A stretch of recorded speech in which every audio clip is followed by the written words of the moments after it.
appreciate you saying that, Trump. Nation with Eddie Trump. Right God in heaven, you know I love Eddie Trump. Sirius XM. Yeah. Faction Talk.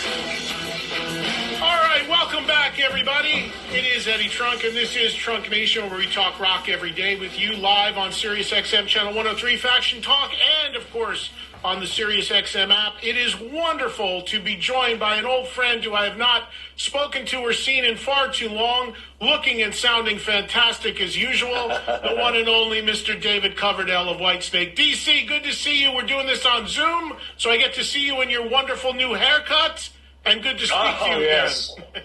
Oh, great. Silver Snake, mate. Grey Snake. Embrace the grey.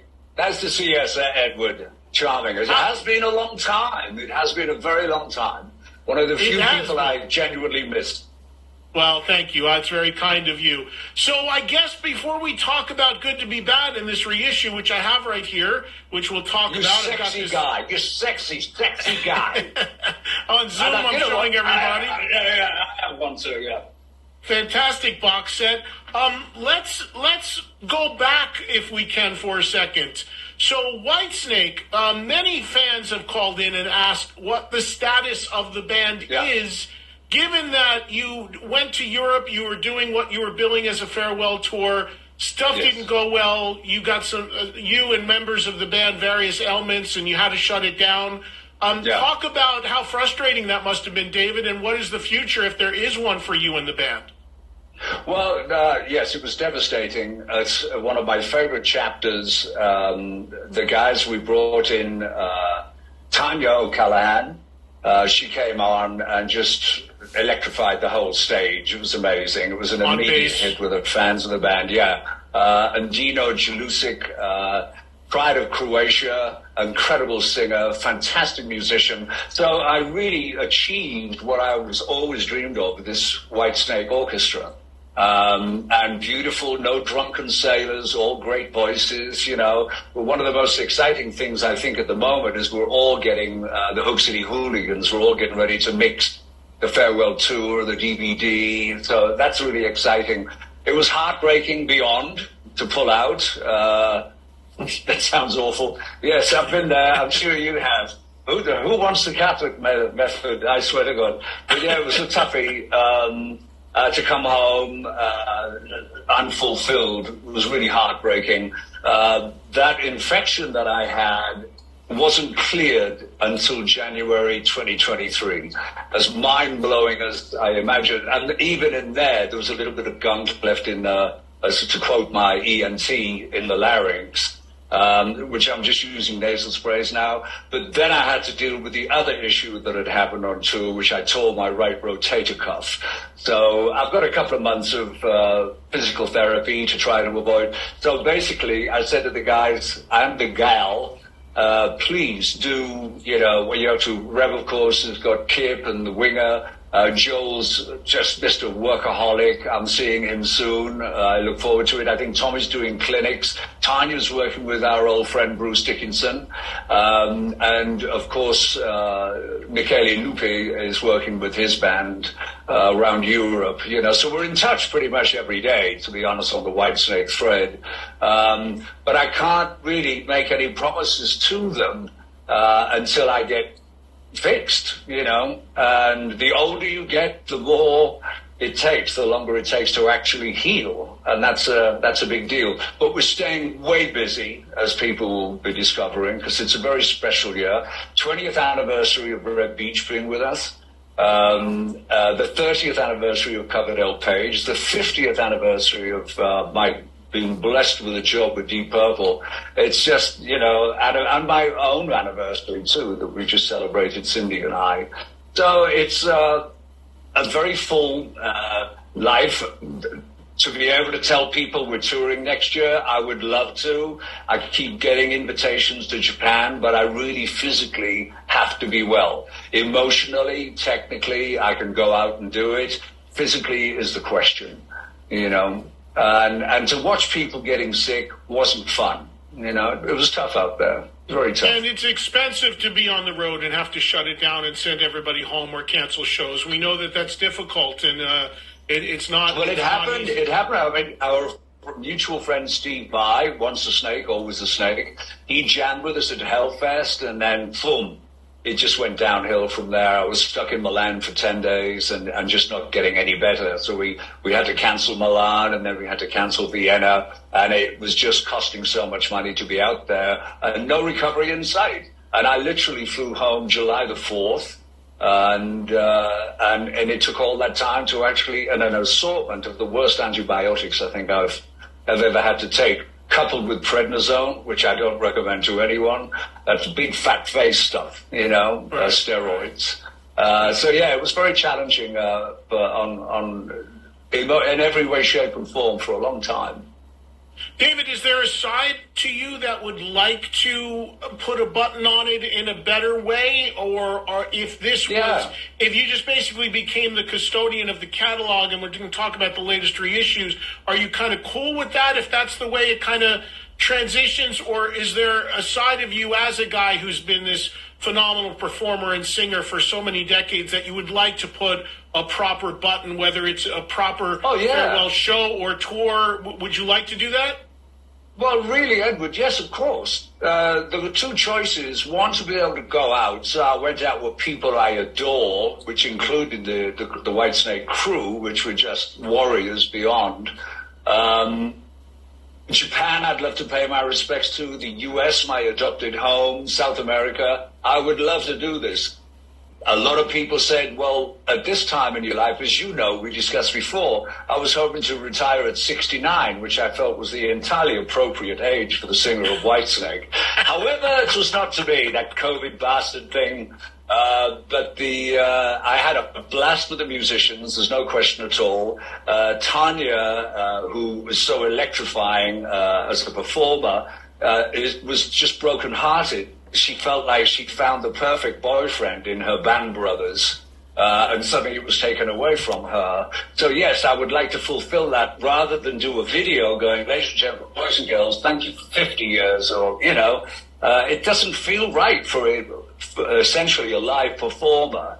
If you remember, I've mostly made records in order to have new songs on stage. That's always been the MO for me, to create new music to take out and perform as well as the classics, So yes, I would like to do that. But it's really, at times, it's going to be dictated by my health, because economically it isn't necessary for me. I'm very fortunate, but I love what I do. But we do have 3 to 5 years worth of projects to do, to finish off this legacy series, with some new stuff inserted in there. One last thing about performing, before we talk about these projects, including the new issue of Good to Be Bad. I was just telling you before we started talking on air that you live in Nevada, and I've got a second home now in Las Vegas, and I'm there quite a bit. So I'm in the state, even though you're quite a bit away. But I'm wondering, David, we see so many of these artists who are doing these Vegas residencies now. Being in proximity to Vegas where you live, would you ever entertain the idea of maybe doing a Whitesnake residency? Well, that's the scenario. I've been approached a bunch of times. There was talk of us going into a residency, like 2 or 3 weeks, and then off to South America. This was for 2020. Of course, that was the whole plan. So in between Asia, go in for a couple of weeks in Vegas, and then off to somewhere else, and then it made sense.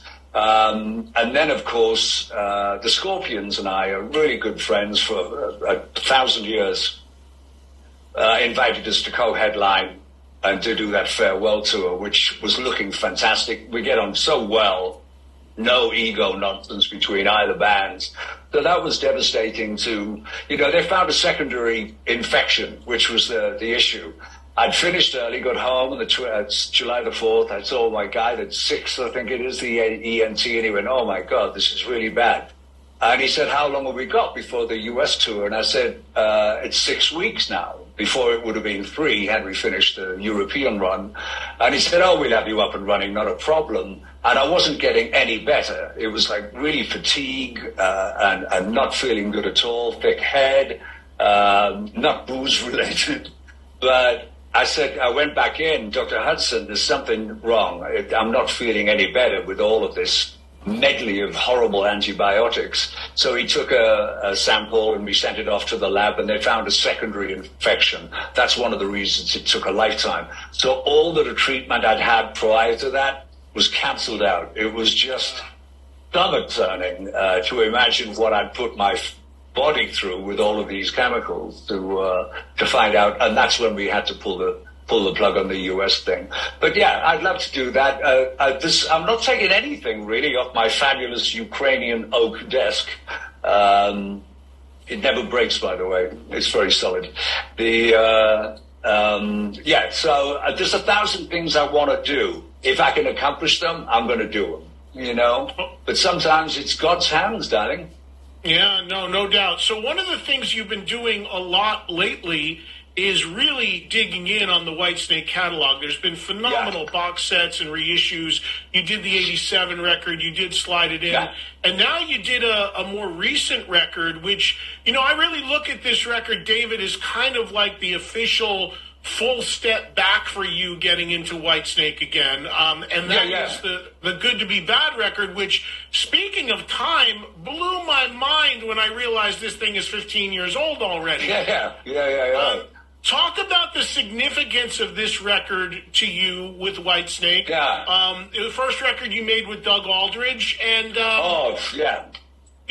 huge. Going and revisiting this record, you've done a phenomenal box set here with all sorts of bells and whistles. So tell us about digging in on this one. Yes, and it's still Good to Be Bad. Still Good to Be Bad, as it's titled, right? It was Good to Be Bad 15 years ago, but it's still good to be badder even now. It was interesting when I put the guys together, the synchronicity that you and I have discussed. It was the 25th anniversary, silver anniversary. EMI wanted to do a special box. Scorpions called again, God bless the Scorps. This is like 2002, to go out in 2003. So I said to all the guys, we're just going to do this tour, that's all there is to it. My wife was more aware of how much I missed performing than I was. So I put together this amazing bunch of musicians. Tommy Aldridge came back, Marco Mendoza, breathtaking, Red Beach, Timothy Drury, and of course, Sir Douglas Aldridge, who can write his own check with me. A super guy and a super musician and a super co-composer. And we're still very, very positive in touch regularly. But I'd said to all of them, look, I'm not sure I want to make another record. I'm not sure I want to get back into the overtly corporate. Music business has always been corporate. Let's not kid ourselves. But this was like all business people. There were no former musicians as A&R guys. That's where I could always tune into record company executives, because they were all players in some way, shape or form. And now they're all kind of graduated business school stuff. There's not a lot of, the stuff that I enjoy working with record companies for. So I said, there's no plan for me to do anything. I think we have a great catalog, and everybody at the time, my agents, said, hey, everybody's touring every year because record sales are in the hole. And I go, well, I'm still selling records. But we tried for the first 3 years touring every year. And I'm going, oh my God, Loving a Stranger. I can't feel it like I used to, because I used to tour every 3 years. If you remember, that was it. And you never really heard from me. No internet or whatever. Occasionally you'd see interviews and go, oh, you must have a new record coming out. But But this 3 years, I went, I can't do this. We need new material. And at the same time, a German company entered the picture. It's that amazing universe going, well, okay, you're thinking about this. Here's a company called SPV. They're not corporate. They're a powerful independent company, and they've just offered you a wajado. And I said to Doug, let's see if we can create music as well as comfortably and effortlessly as we've become friends. And it was. I got Doug into meditating like 15 minutes before we started sitting down to write. and it was just flowed. And one of the guys I'm working with, one of the new hooligans at the Hook City, was going, "My God, these songs are incredible," when we were digging into them and remixing. And when I was working with Dino, he said him and his friends, who's got a huge musical community, he said, "We thought that was the best comeback album we've ever heard," which I thought was great, but I never thought of it. But obviously it sounded like a comeback record, because I hadn't made anything at that time since Coverdale Page, I think, wasn't it? I'm not sure. Yeah. Or maybe Restless Heart. No, Restless Heart. I'm not sure. Restless Heart, Coverdale Page. It had been a long time since there had been new Whitesnake music. And, oh, my God. Yeah. And so tell me about... in a way, one of the reasons why I'm really glad that you've reissued this record and done this deluxe treatment to it is because I agree with you. It's a great record, but we know that maybe in some ways coming out on an independent label as it did originally and all of that, maybe this was a little lost in the picture. There was excitement that you were back out doing stuff. Yeah. And I think putting this record under the microscope again is a good thing because it proves to be very good. But also, at the same token, sadly, the independents in those days, they don't have the kind of imprint, certainly not in the U.S. Most people were buying it on import, from what I was told. When you start working the interwebs and have a presence on social media, you find out all kinds of stuff that normally you don't, what people like, what they don't particularly care for. So it's a very vital thing for me to be able to hear what's pleasing the people who support my music and what they like from us, But the circumstance then was this wasn't done on vinyl, this guy, in those days. So we've got this very beautiful 180-gram blue vinyl, which I've been assured by my vinyl pals sounds marvelous. So I'm thrilled with it.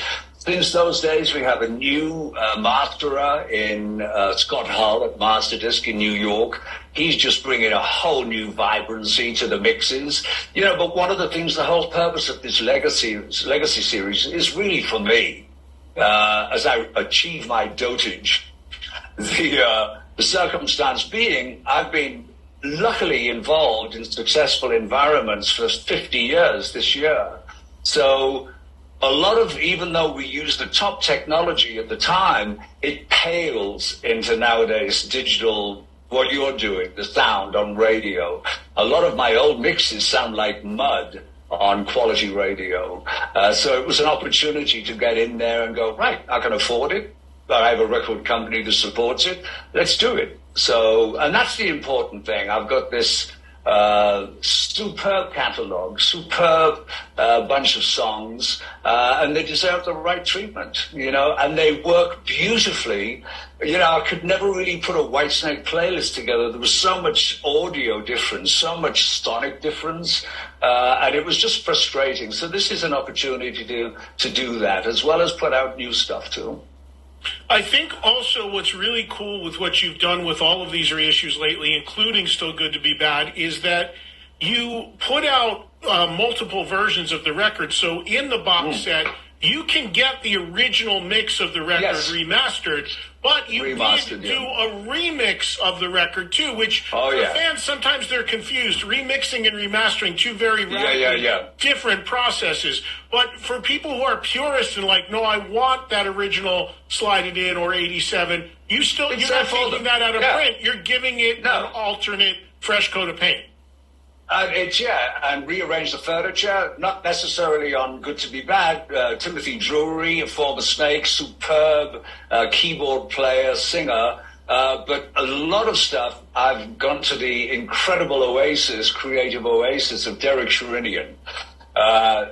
Oh, my God, are you kidding me? The illegitimate son of John Lord, God bless him. He knows I call him that. He is, as you know, just extraordinarily powerful, scorching musician. So there's one of the things after John had gone to return to Deep Purple, I thought, okay, now I'm just going to concentrate on the two guitar stuff.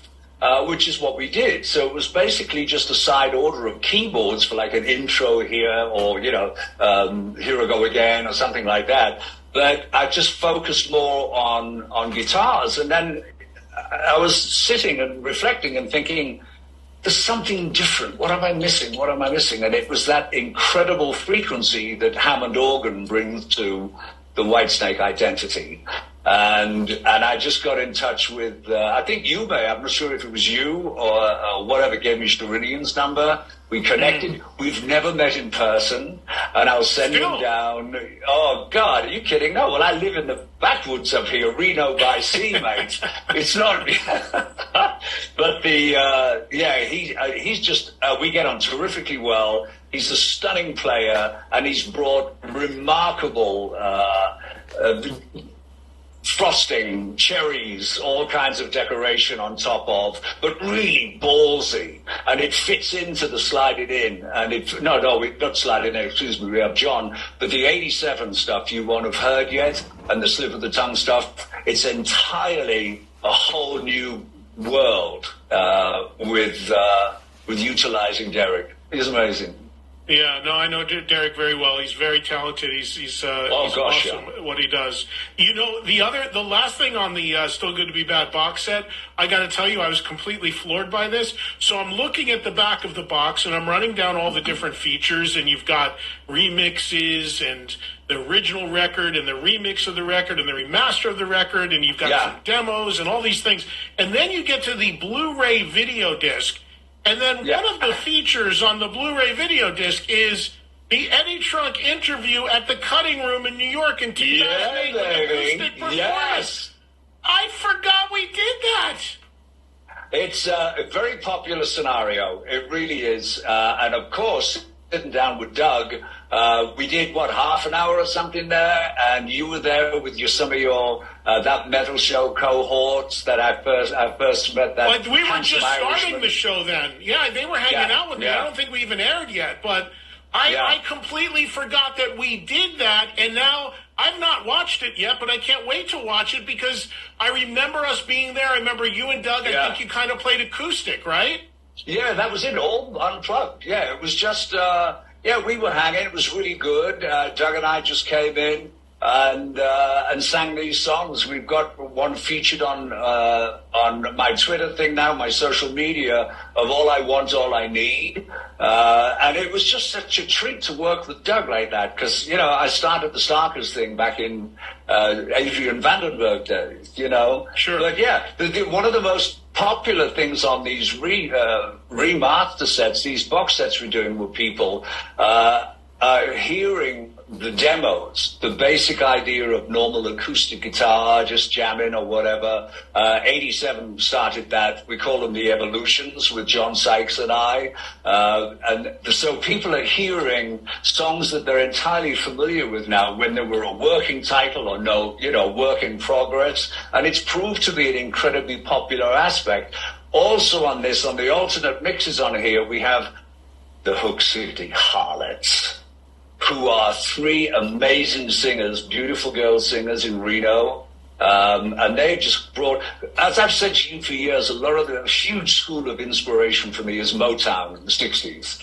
And if you take the big drums and power guitars away from some of my songs, and just had the Motown guys on, they sound like Motown songs. So I brought these girls in, and they just wailed on some of these songs and just brought that R&B aspect to it, which was great. And then on one song, a tribute to Stevie Wonder called If You Want Me, we brought in the Hook City Horns. So, there's that little, why not? It puts a smile on my face. So we're just adding to it. I can't wait for Doug, actually, to hear this. He's loving the remixes he's heard on the videos. Yeah, no, it's awesome. So you mentioned other stuff coming down the pike, and last time we spoke, we talked about the Coverdale Page record, and you said you got the rights back, and you were hoping to reissue it, maybe remix it. What happened? Is it still in the works? I think it's called COVID. I'm very lucky that my studio is 7 minutes from my home. So I didn't have to, during lockdown, I could just drive straight from my garage, straight to the studio. We had an incredible, aggressive lockdown. Nobody else was in. We couldn't do anything new other than send out stuff to Derek Sherinian and stuff like that. So there was no in-person thing, sadly. But at that time, Jimmy wasn't in a facility where he used to have a studio at home. He doesn't have that now. And there's no way he was going to go to the studio. And by the time things were coming out, I was ready to go out on tour. I had no time. So I said, please take the reins. I'd love to hear a remix. I don't have time. There's not enough hours in the day for me to do this. I've got all of these other things. It just got backed up, and heartbreakingly, we haven't done anything. I was listening the other day in the car, I'm driving, I went, oh my God, I could almost weep. There's a song called Saccharin that was should have been on the record. For some reason, Colonna didn't want it on there. But I heard this thing and I'm going, oh God, this has to be mixed, because this was just a monitor mix, when we finished in LA, forgive me, Miami and Criteria. But I miss him desperately. I'd love him to take the reins on it. I've got a full dance card. Well, he should, when you consider that with the Zeppelin catalog, he has worked that to the hilt. I mean, there's been multiple versions. Yeah, I thought this would be a great thing for him to get his teeth into. I'd love to. I think it's an amazing record. My suggestion to Jimmy, and I think we must have discussed it, was, the fans would love a Jimmy Page mix. And one David Coverdale mix, boom. We have so many assets from bootleg videos in Japan and the rehearsal stuff and Jimmy's and my demos on a $50 single button record cassette player from Radio Shack, when we were the original primitives. But yeah, it breaks my heart because it's the 30th anniversary and I was giving it so much lip service and just boom, COVID, But it sounds like Jimmy hasn't been overly interested in doing it. Hopefully he gets I hope so. to dig in on it a little bit.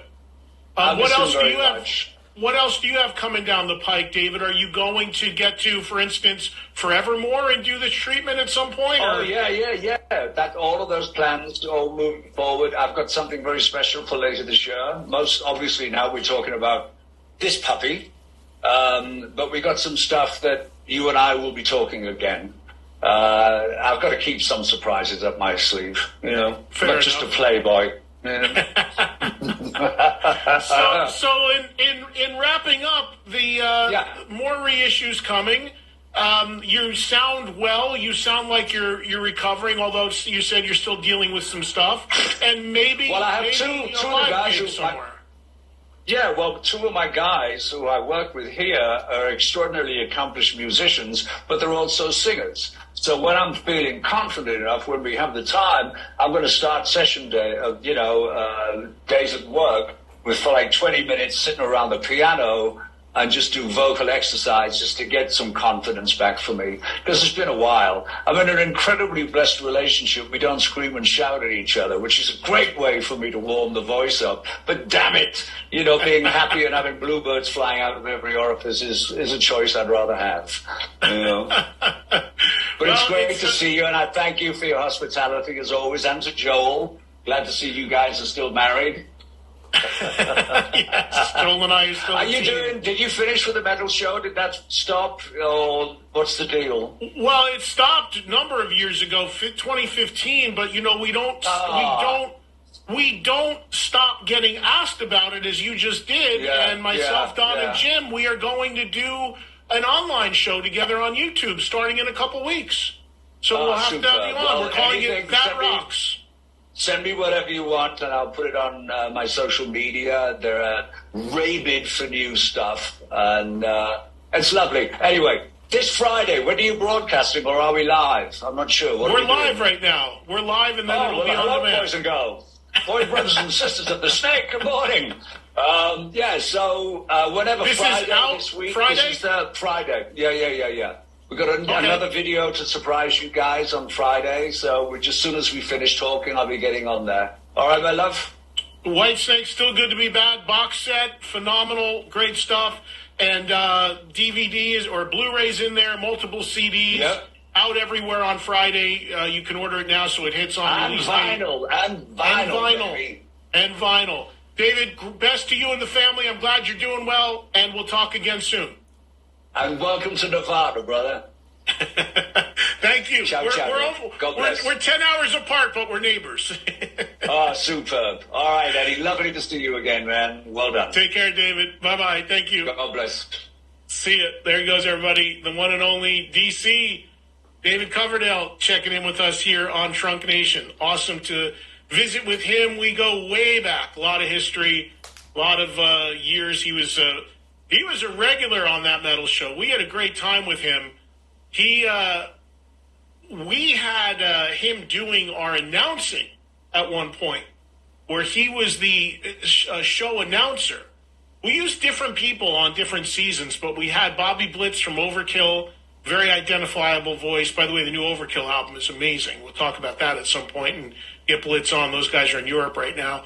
But we had Blitz do it, but I remember saying, my gosh, David Coverdale with that super identifiable voice, he would be great. And we had him for like 3 seasons doing the intro stuff on TMS. But yeah, we are getting, people have been asking nonstop about that metal show, as you just heard David again, even though it's been off the air now 7-8 years, which is why until we see if we ever find a new home for that show, we're going to do this YouTube show, and we're going to actually put up another video soon. So if you want more information about that, go to YouTube and hit That Rocks, and you'll find out how to subscribe and get all the details and info. But actually, Don and Jim and I were just talking about that before I got on the air about the next steps to get ready to start that up, which is going to be very soon. So be sure to subscribe. And who knows, maybe we'll see David Coverdale on there as well. Certainly a lot of artists always asking about it. All right, so let's turn our attention over to the phones right now.